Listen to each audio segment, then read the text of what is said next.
Hello everybody and welcome back to my channel. If you're new here, then I'm Amber and I'm a year 1 medical student here in the UK, and today I'm bringing you a video all about my top tips and tricks on how to do well at your med school interviews. So I know that about this time of year some interview offers might be starting to come out, especially because the interview period's normally through December, January, February, and maybe sometimes even into March. So what I want to do is bring this video today for you to tell you how I prepared for my interview and how I'd advise you to prepare for your interview to get the best possible outcome. So just for some context, I applied for the University of Liverpool, University of Bristol and Cardiff University, and I had interviews at Cardiff and Liverpool, and at both of those interviews I then received an offer. So I'm going to give you my 10 top tips today on how to do well. I'm also aware, by the way, that I think this year lots of the interviews are going to be online, so it will be slightly different. However, I think the information that you need to know is the same regardless of whether it's online or in person too. And if you're not aware, most medical schools do the interviewing technique of multiple mini interviews, which are lots of little stations with different questions designed to test, your knowledge on this specific thing. One thing that's really, really good about this, it can seem quite daunting as, you're timed and you have to go around these stations, but it's really good because if you mess up one station or you just don't think that it went too well, you didn't answer the question as well as you'd hoped, that the next station you basically start afresh because the next interviewer doesn't know that you've just made a mistake on your round before. So you basically just get like a fresh try every single time. So it is good, but some interviews, especially I think like Oxbridge, I think still do traditional interviews like panel interviews. But yeah, the majority do multiple mini interviews. That's what I did, so that's what I'm going to talk about today. So without further ado, let's get into the video. Rule number 1 would be to do your research, because you need to be aware of the types of topics that you could get asked on so that you can practice the questions within them. So the main website that I use, and I would encourage you to use throughout the whole of your med school application process, is called the Medic Portal. It's free. I mean, I think you can pay for paid courses on top of that as well, but the majority of the stuff on there is free. I didn't pay for anything, I just used the free website, and it gives you all the information pretty much that you need to know for your interviews. For example, there's bits of information on the website such as the 7 key principles of the NHS, the 6 C's of care, values of the NHS, the NHS's 5-year forward plan, things like that, that just gives you the brief outline of what you need to know so that you've got some understanding, so that if you do get asked questions where you need to delve a little bit more into the NHS, or just to use as things to back up your answers, you've got that awareness, and it shows the interview that you have gone and taken you that extra step to understand what the NHS is about, really. So they've got the brief kind of things that you need to know about on there, and I wouldn't recommend learning any more than what it gives you on that website. The other thing it also has is a list of the types of topics that are normally asked at each interview based on each medical school, So for example, it could tell you that Liverpool doesn't do role play, for example, whereas Manchester does. So things like that are really useful to know about. The main topics that you would get asked at an interview will normally revolve around the things, I don't know if I can remember them all right now, but things like empathy, ethics, teamwork, resilience, confidentiality perhaps. You could get a role play question. There's normally a math station as well. You could get asked about work experience, personal experiences, wider understanding of medicine. So how the med school teaches medicine, why you want to do medicine, it's all that sort of thing. So by looking on that website, it tells you basically the main topics, and it gives you example questions of what type of things you could get asked, and then also model answers. So it honestly is just a brilliant website to use, and it will get you as prepared as you can be. The other things that I would encourage you to research would be to have one article kind of not memorised, but just learnt well enough that you could just explain to an interviewer if they asked. It doesn't need to be anything long at all, but it just kind of needs to be medically rated or just in the news that's got something to do with healthcare, and it does need to kind of be something that is quite recent. I'd say within like the past year or so, or it just could be like a scientific discovery or research, and basically just have this article really small. Like mine was literally an article from The Guardian about triple negative breast cancer treatment, that like this new treatment that was being proposed, and I just literally learned the key points about it, what I liked about it, why I was interested in it. I also asked how I found out that website was or that article was a reliable and trustworthy source. So I use the acronym RURU, which is you basically assess an article on whether it's relevant, useful, reliable and up to date. So that's how you can judge it. So just basically check all of those things and explain that that's how I checked, and they seem to like it. So yeah, and the only other thing to make sure you research and just have some knowledge on is things like artificial intelligence in medicine, because that's a big like hot topic at the moment. So things like, you know, using robotics in surgery, or using, you know, apps and stuff to help speed along like triaging patients, things like that. There's information again on the Medic portal all about that. So just have some knowledge, some examples of how it can be used that you could talk about, and maybe be able to explain the pros and cons of artificial intelligence in medicine. Rule number 2 would be to make sure you know why you're doing medicine. And I know that sounds like an obvious kind of thing, well, oh, because I want to be a doctor, but you've got to have a really kind of developed answer. Don't sit there and say, oh, because I want to help people, because you've got to fill this like normally about 3-minute time slot of speaking. And if you just say, oh, I want to help people and I like science, then you're not really going to go very far with that sort of answer. It just needs to be more developed. You know, you need to explain how you've considered the negative sides of it, and that, you know, you still think it's the right career path for you. Maybe you like problem solving and you like how you can piece together, you know, symptoms to create a diagnosis. You want to be able to prescribe and diagnose. Maybe you've had an experience in hospital yourself with doctors, or, you know, on work experience, you witnessed doctors behaving in such a way that you wanted to be like them. You know, obviously say you want to help people, because that is the obvious one for everybody, but try and avoid it just being that. Try and make it more than that, if that makes any sense. Like, because this sort of question is one that lots of medical schools will ask. So I would just say, have your answer prepared. There's not many questions that you can like learn an answer for, but this is one of them. I made a mind map of all the things, like the reasons why I wanted to do it. And then I kind of wrote it out into paragraphs and did learn it that way, which you shouldn't really do for any other question, because you can't guarantee that it's going to come up. But this one is a very popular question, so I would recommend for this one just learning your answer so it just flows naturally. Another thing that they're interested in knowing about, how they want to see your dedication to it. So they could then ask, okay, so if you don't get in this year, what will you do then? And I think the best answer you could give would be to say that you would apply again next year, because that shows that you are dedicated, that you know, no matter what you want to do medicine, you're just going to give it a go again. Because if you then say, oh, don't know, I think I might do a business degree, it just shows that you're not as interested. So just by saying that you'd go for it again is a really good way of showing you're dedicated to medicine. Rule number 3 would be to research your medical school. So by that I mean research the type of teaching that medical school does, because some medical schools follow a more traditional teaching method, which is that the first 2 years are mostly science-based learning, and then the last 3 years are clinical placements, whereas other universities will do more integrated placements throughout the whole of med school. So you will start having patient exposure from year 1. Make sure that's something that you're aware of. And also, you'll probably hear these terms of CBL, so case-based learning, PBL, problem-based learning, floating around. Make sure you know which one your med school does, because that is like quite a key thing that they will explain on their website.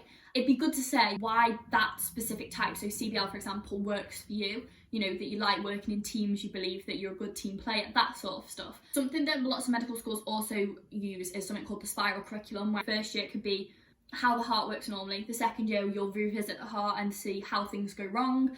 Then perhaps in third year you'll then go back to the heart again and see how you treat that. It's just a way that lots of med schools build information and knowledge, basically. And also be aware of what hospitals are linked to that medical school, because, for example, in Cardiff, the hospitals were all over Wales. You could say that you like that there's lots of diversity, and that you could work in more rural practices or more city-based ones because they're all over Wales. Whereas for Liverpool, I liked how lots of the hospitals are very specialty-based. So they've got the Walton Centre for Neuro, they've got Alder Hey Children's Hospital. So just know your reasons of why you like that type of university in terms of the hospital placements. And I just think it's so important to show to the university, even if at this interview, for example, it's not your first choice university, you should never let them know that. You know, always make it out like this is your top priority, this is where you want to go, because at the end of the day, you might not get an offer from your first choice university, so you want as many options as you can. So just make the interviewer believe that this is where you want to go. Okay, so for tip number 4, I'm basically just going to talk to you about teamwork, which is one of the most common stations that you can get a medical interview, and why that's important. So For teamwork questions, you could often get asked, tell me about a time you've worked in a team, or do you think teamwork's important in medicine? Tell me about a time that, you've led a team. Do you think that it's better to be a leader or a follower? So make sure you've got good examples of when you've worked in a team just ready to go, because it is a common question. So for example, I did gold, silver and bronze D&E. So that's a common one that it's easy just to come out with, because you worked in a team, you did map reading, and this is how it went and stuff like that. The kind of acronym that people often use for explaining the situation is STAR with 2 R's. S would be the situation. T is the task, so your role within the teamwork in the team.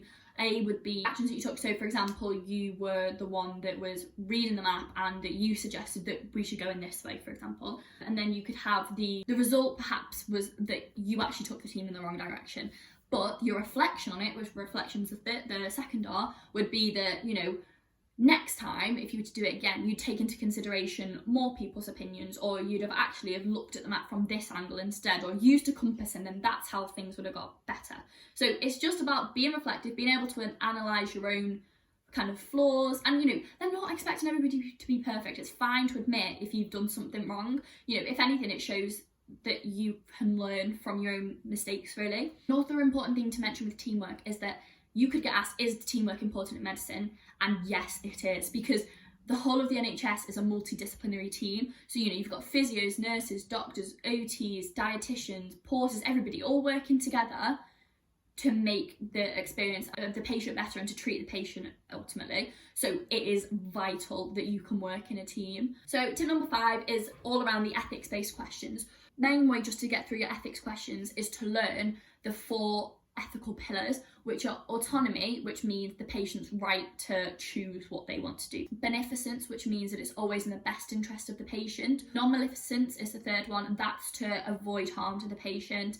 And number 4 is justice, which could be, are there any legal requirements around it, or, the impact to the wider community, basically. And if you follow those 4 ethical pillars with any ethical question you could get asked, then you'll be absolutely fine. So just literally work your way through the question thinking, well, how could this affect the patient's choice? Would the patient want to have this? Or, things like that. And then work your way down. So does it harm the patient? Is it doing them more harm than good? Are there any laws against it? Is there anything else you need to consider? It's that sort of mindset that you need to be in to answer ethical questions. There are some very common ethical questions, some being a 13-year-old comes to you asking for the contraceptive pill. So with that sort of question, you need to be aware of Gillick competence, which research that, but it's about, if a 13-year-old, obviously they're underage, but if you believe that they're mature and that they're competent, that they understand the risks associated with it and stuff, then it's fine. The child can make that decision. Another common ethical questions are about abortion, about euthanasia. My Liverpool one was about gender-linked abortions. But yeah, so as long as you follow that example of the 4 ethical pillars, you'll be fine. Just try and consider both sides. And at the end, lots of medical ethical questions don't have one right answer. So at the end of it, it's fine to be undecided. You can say, well, this could happen because these reasons are good about it, but it's also not that good because there's these cons to it. And at the end, you don't have to say, well, I would pick this side, because people have different opinions on things, but as long as you've shown that you've given a good balanced argument for and against this ethical question, that's all you need to do. And lots of them, I quite like those questions because they're often quite juicy, like you can really get into them. So as long as you've just, you can practice ones roughly around abortion, euthanasia, the contraceptive pill, like things like that, because they are common and topical questions that you could get asked. So, just have a research around those sort of areas, see kind of what the laws roughly are about them, because it is likely that you could get asked on that sort of thing. So number 6, I'm going to talk about work experience. I understand that this year, especially because of, everything going on with coronavirus, it might have been really difficult for some of you to get work experience in hospitals or in GP practices. However, any work experience that you've got, even if it's not medical related, is good work experience for medicine. Even if it's you've worked in a cafe, but it's taught you to be punctual and to be professional, and it's taught you to have the attitude that, the customer comes first, which then relates to how in medicine the patient comes first. It's all patient-centred care. That is, just as good, really. As long as you've shown that you've got a good work ethic, that you can be professional, you've been in situations where, you know, you've had to be professional and polite and punctual, then, you know, it is kind of the same thing. And also, it doesn't always have to be, your work experience doesn't always have to be in a hospital or in a GP practice. I did work experience as well in a pharmacy. It's healthcare related, you know, it's just what you can get into, because it's so hard unless you know people within the industries. It's so hard to actually get onto work experience placements, especially when you're not a medical student. So if you're in sixth form, it is hard to get into them. So just having any other experience, even volunteering in care homes, is a brilliant one. It's not, you know, you've not worked there, but volunteering and helping out, doing your part, just, you know, being in a situation of care for somebody, then it's all you need, really. Number 7 would be to bring in your extracurriculars into your med school interview. And I don't mean that as in bring your violin in, I mean mention your extracurriculars, because even if they're not medical related, for example, you play the piano or you were captain on your school's football team, although they're not medical related, it does show that you can be dedicated to something else. It shows that you can balance your work or your schoolwork against having, you know, time to yourselves and doing the things you enjoy, which is a really good thing to be able to do in medicine, because that helps avoid like burnout and becoming too stressed. It shows that you've got more skills. It shows that you're a more well-rounded person, because although you've got to study a lot to do medicine, you don't want somebody that's just sat in their room all the time, like literally such that they can't talk to people well. This shows that you've got good people skills. Sorry, I'm just keep looking at my laptop. I've got my notes on there. But yeah, also things like DAV, NCS, or any summer schools that you may have done, if they're science related, would just be great to throw in there, because it just shows that you're one of those people that, you know, wants to go above and beyond. Because the typical medical student, or people that I always found at the interviews, they'd all done DAV, they were all head girl, they were all, you know, grade 8 on the piano. Like you don't feel different in that way, but the more things you've done, the better, because a lot of people have done those sorts of activities. So if you have done some of them too, then it helps. So tip number 8 would be just be prepared for anything. And I don't mean that to scare you, but, you know, lots of the times you don't know what you're going into. So in Cardiff, for example, we got a maths paper thrown at us, which we didn't know we were going to have, but you can't stress in that situation. You just got to think, it wasn't a full maths exam, it was just a couple of questions, but certain things you might not be expected, that you're going to do role play, or that, you know, you didn't think you were going to get asked about this sort of question. But as long as you just calm and just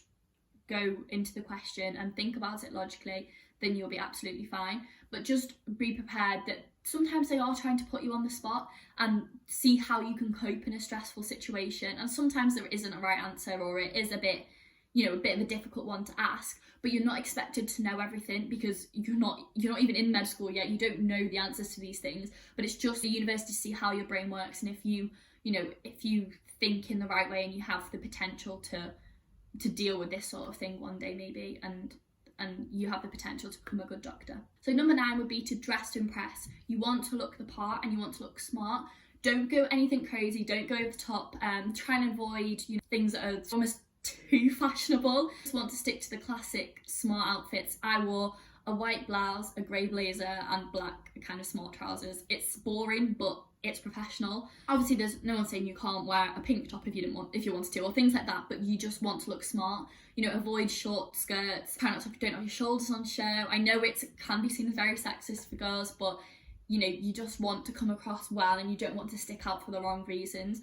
All the boys wore suits, ties, shirts. You'd wear a smart dress. It's just looking smart. I would wear a blazer if you have one, either with a shirt or blouse, smart trousers, or a smart pencil knee-length skirt. And for boys, suits, ties, or, you know, shirt, suit, trousers, a tie and a jumper maybe, because they're in the winter.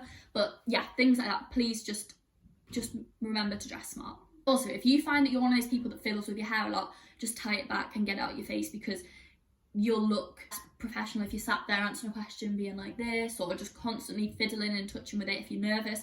So if you feel like you've got any tendencies to do that, just get it out of the way. And finally, tip number 10, the most obvious tip, but the most important tip, is just to be you. Because there's no point going into this interview thinking, everyone's smarter than me, they've done more stuff than me, they've had more work experience. It doesn't matter. It really doesn't, because all the interviewers want to see is you. Because when you look at medical candidates on paper, everybody's going to be predicted 3As or higher. They're going to have a good set of GCSEs. Everybody's probably going to have done some sort of DAV or musical instrument playing, or been on a sports team, you've all roughly got the same A-level subjects you've taken. So what matters in the interviews is just how you come across as a person, and that's all they're looking for. So just be yourself. Don't think, oh, I've got to put on a posh voice or I need to sound smarter than I am. It doesn't matter. Just be you, and that's how you'll get through it, because there's no point trying to be somebody else. The best thing that you can do is literally just relax and be the best version of yourself. And you know what, if you don't know a question, who cares? Like, say that to them. Say, honestly, I'm not too aware of the answer, however I think it's this. So yeah, just to finish, just be yourself. And my biggest advice is just go to the Medic Portal website, use their question bank, read what they've got to say about the interviews, and you will be absolutely fine. But if you've got any questions, feel free to DM me on Instagram. I'll put my name somewhere. And yeah, if you've got any questions, feel free to either leave a comment or message me on Instagram, and I'll try and help you as much as I can. But it's really not that scary. As long as you do the preparation that you need, then you will be fine. And you don't even need to do heaps and heaps of preparation. I started a couple of weeks before, and the information that I researched for my Cardiff interview, I could use all of it again for my Liverpool one. I just had to change information about the medical school. So it doesn't take too much time. It shouldn't need to distract too much from your subjects, but obviously do give it some focus. But yeah, good luck, and if you enjoyed the video, then give it a like, comment, and subscribe to my channel if you want to follow my medical experience. I've only just started in year 1, so I'd like to think that with this video I can, give you a good insight, because it wasn't that long ago that I did it. It was this time last year, and it really doesn't feel that long ago. It's absolutely flown. So yeah, if you want any more advice or help, then please let me know, and I'll try and help as much as possible. But thank you for watching. I'll see you all soon. Bye.